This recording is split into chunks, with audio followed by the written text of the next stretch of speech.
Essayons de voir qui sont ces bateaux. Je suppose qu'on est avec la tête de la course. Et vous voyez que les cadences sont assez élevées en début de course parce qu'on essaye de faire sa place. Et bien que le premier bord fasse directement 1200 mètres, on essaye déjà de prendre une position aussi favorable que possible pour aller chercher cette première bouée et être en dehors des soucis. Donc, tous les bateaux semblent avoir pris un bon départ. On a un beau bateau là avec le numéro 403. 403, c'est le Rowing Club de Lausanne, reconnaissable à la couleur, celui-là. Là, on a un double avec des pelles comme ça. Un bateau jaune là au départ qui semble être en double les couleurs de, je ne sais pas. Je devrais voir les numéros. Si je pouvais avoir une image un peu plus claire par moment, je pourrais vous donner un peu plus. Une chose est sûre, c'est qu'un bateau là, et j'aimerais aller voir le numéro, c'est déjà un peu détaché dans la course en double. Et il semblerait, si on est avec la tête de la course, qu'ils ont pris vraiment un départ très rapide. C'est un peu normal que les doubles partent plus vite que les quatre, hein, puisqu'ils sont plus légers, donc ils peuvent vraiment prendre un départ plus rapide. Et après, normalement, les quatre vont à la longue les rattraper. Mais on a vu pendant les différentes courses qu'on a déjà vues ce matin que ce n'était pas toujours le cas. Donc, on verra. On a les solos qui suivent bien aussi. Donc, tout le monde est encore un peu en tir groupé dans cette course pour le moment. Et donc, ils partent vers ce premier bord qui les amène un peu au large, mais pas beaucoup. C'est un bord où on a aussi le vent un peu de travers et un peu contre, donc directement dans le vif du sujet, avec, si je vois bien, au large, là, quatre doubles qui sont déjà un peu détachés du reste et un quatre de couple qui essaye d'aller les rechercher. Normalement, les cadences vont commencer à un peu diminuer parce qu'ils ont pris leur position et avec ce bord qui est quand même assez difficile, c'est pas évident de garder toujours cette vitesse, mais oui, c'est un bord qui est contre, donc peut-être un peu raccourcir la coulisse, essayer d'avoir des petits coups, garder le bateau toujours en mouvement. C'est vraiment ça qui est important en ce moment et essayer de ne pas se faire chahuter de trop par toutes les vagues qu'il y a. Et vous voyez que c'est pas évident de pas se faire chahuter. Ici, ce sont des pelles blanches en double, des pelles blanches avec des lignes bleues, si je vois bien. Là, au premier, donc peut-être le Roux de Perlerbach, je ne sais pas. En tout cas, en deuxième position, une chose est sûre, c'est que c'est le Chablais Aviron Tonneau. Et ces deux bateaux sont assez proches hein, les uns des autres, donc il serait intéressant de voir comment ils vont aborder la première bouée.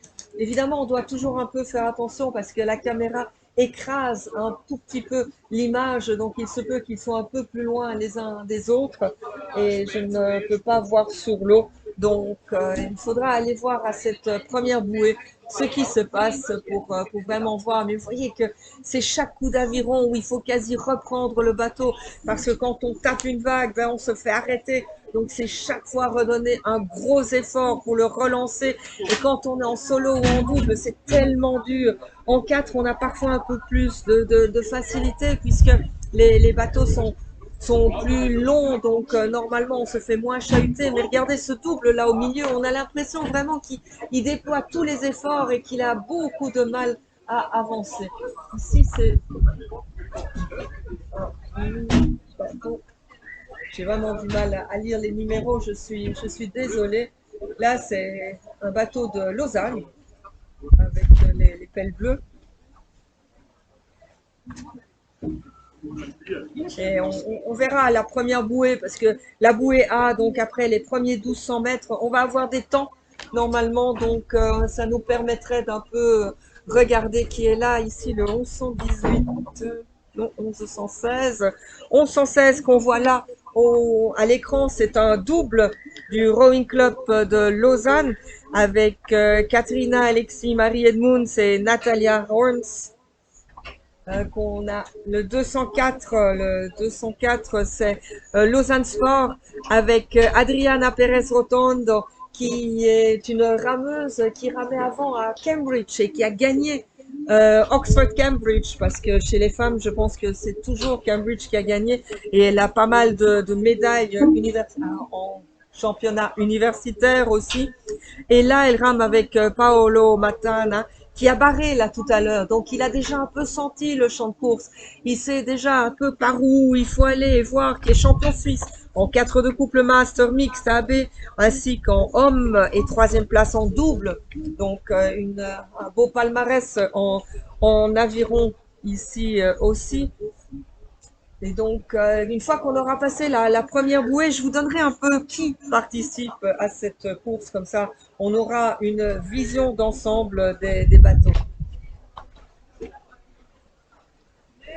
Ici, à l'avant-plan, c'est un bateau de forward throwing morge. Mais je ne peux pas vous dire lequel parce qu'il y en a deux. Et donc, il faudrait que je vois le numéro. Le 405, c'est Lausanne Sport euh, avec Tom De Heus, qui a déjà ramé en senior tout à l'heure, qui est champion suisse en 4 de couple, avec Rebecca Smith, qui est aussi une light blue et qui a gagné un championnat de collège aux États-Unis, avec Natacha Lassorac, championne suisse en 4 de couple master femme et vice-championne suisse en double master femme. Annie Guillaume, qui est championne suisse aussi en 4 de couple master et en mixte, avec Fanny Mossière, tellement médaillée qu'on aurait besoin de toute une course pour vous donner toutes ces médailles, et qui est aussi championne de France, donc notamment avec Aviron Chablais, donc pas uniquement en Suisse, mais également en France, et championne suisse en 4 de couple master femme, et deuxième l'an passé ici en solo féminin. Vous voyez, on a de nouveau du beau monde dans ces courses, et on arrive à la première bouée. Regardons ce qui se passe parce que le paquet semble encore être assez fermé. Donc, ce sera important de prendre cette bouée correctement. Elle n'est pas très fermée, elle est assez ouverte. Donc, normalement, il ne devrait pas y avoir de problème. Mais c'est le vent qui risque de poser un peu des problèmes aux rameurs en les mettant un peu trop près. Mais il y a un double qui vient de passer correctement, puis un 4 de couple sans souci.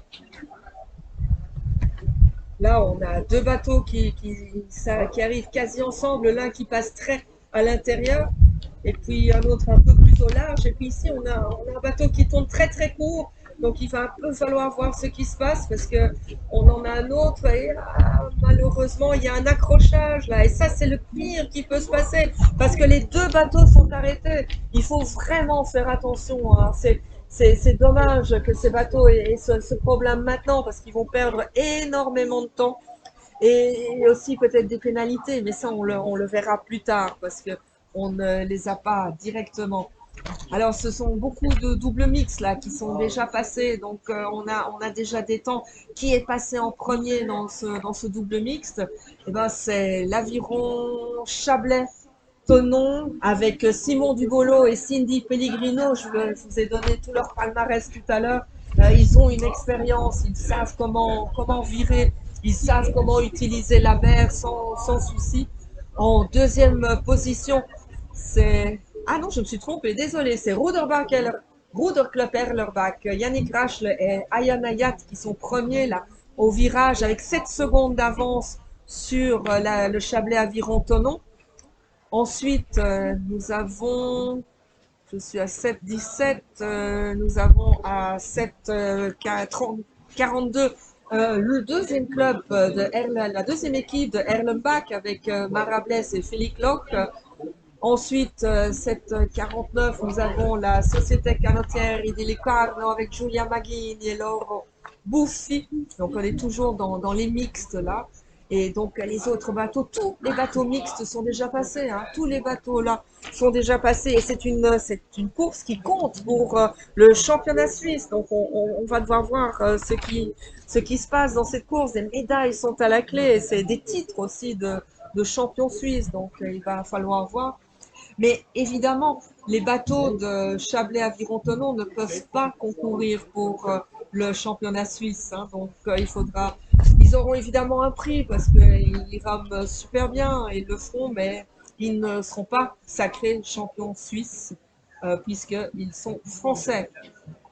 Nous avons aussi déjà 3 bateaux qui sont passés dans le 4 de couple dames. Et le premier à être passé, c'est Lausanne Sport Aviron avec Tom De Geus, Rebecca Smith, Natacha Lassorac, Annie Guillaume et Fanny Mossière. Je vous l'avais dit, c'était un bateau à tenir à l'œil. Ensuite, l'Aviron Unifé EPFL avec Mathilde Julien à la barre, Elena Pipiri, Clara Galiberti, Malani Saul et Juliette Salle. Ensuite, nous avons le Rowing Club Lausanne avec Lilia Adra, Zoé Evrard, Sylvie Valmir, Florence Béguet et Laila Bounoir. Et dans cette course, nous aurons encore 2 autres bateaux qui vont passer et qui sont le Basler Ruder Club et Esmans Rowing Club qui doivent encore virer à la bouée A. Si on va voir maintenant vers les doubles dames, les 2 bateaux ont déjà viré. Et c'est le Rowing Club Lausanne avec Katrina, Alexis, Marie Edmunds et Natalia Horns qui sont en tête devant le Lausanne Sport section Aviron avec Bettina Scheffli et Denise Duprat. Ensuite, dans les solos, donc aussi une course qui compte pour le championnat suisse. Au virage de la première bouée, c'était très serré entre le Rowing Club Lausanne, Laurence Aunant, et le Lausanne Sport Aviron, Ariel Berner. Il n'y avait que 5 petites secondes entre les deux, tandis que Nina Tolking du Ruder Club Rotse est en 3e position.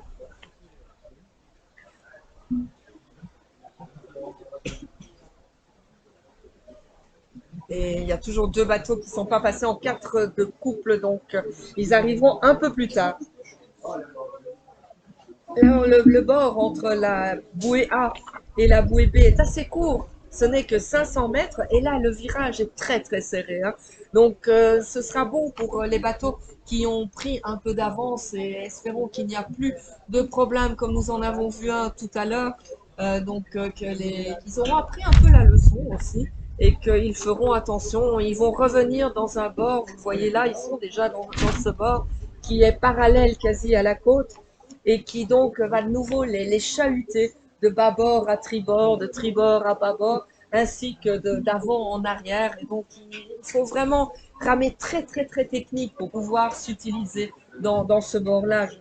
Celui-là et celui entre la D et la E sont pour moi les 2 bords assez compliqués parce que on a le vent avec, donc un peu moins d'équilibre déjà, puisque quand on a le vent contre, on a un meilleur équilibre.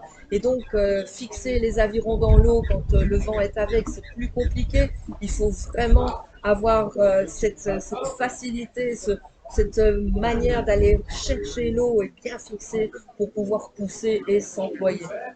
Vous le voyez, encore un paquet bien serré et des bateaux qui vont pas toujours dans les mêmes directions. Regardez le double là qu'on a à l'image, je viens de voir que les 4 et tous les autres bateaux vont un peu plus vers notre gauche à l'écran, donc ils essayent d'un peu rectifier. Et c'est une bonne idée de regarder ce que fait un 4 de couple, hein, puisque lui il a un barreur. Donc ce sont les bateaux normalement les plus fiables quant à la direction à prendre, puisqu'ils savent comment faire. Et là, il y a un 4 qui a eu un souci. Regardez, il retourne vers la bouée. Je pense qu'il l'a prise. Il voulait la prendre dans un mauvais sens. Donc, il faut retourner et passer dans le bon sens. Ou sinon, on est exclu. Quelle perte de temps, malheureusement, et quelle perte d'effort aussi pour ces rameurs. Ou bien ont-ils simplement fait une mauvaise manœuvre. C'est un peu bizarre à voir, le bateau là au milieu, près de la bouée verte. C'était compliqué de voir quel était le but de cette manœuvre. Là. Donc, cette bouée, on voit aussi qu'il y a un autre bateau qui est un peu coincé là dans la bouée. C'est pas évident hein, avec le vent qui pousse. On regarde, on fait quelques coups, et puis le temps qu'on regarde nouveau, et ben, on a perdu la trajectoire, on est trop près de la bouée et on se fait embarquer dans cette bouée. Là, on est avec 2 doubles et un 4 qui sont vraiment très proches les uns